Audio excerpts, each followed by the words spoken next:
Hello guys! Ito naman po ang aking ginawang merienda ngayon, ang palitaw latik. Tara guys, luto tayo ng palitaw latik. Ito na po guys, nabilog na po natin yung ating galapong.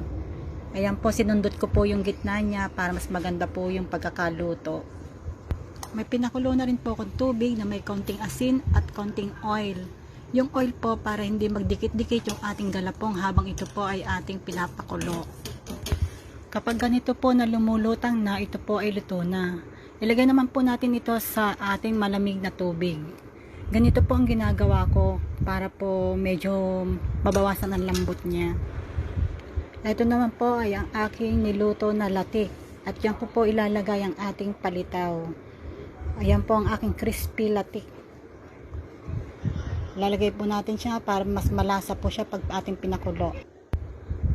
At ito na po, ilagay na po natin ang ating palitaw sa ating niluto na latik. Haluin lang po natin yan at yan po, ready na po natin siyang kainin. Thank you for watching po sa aking video.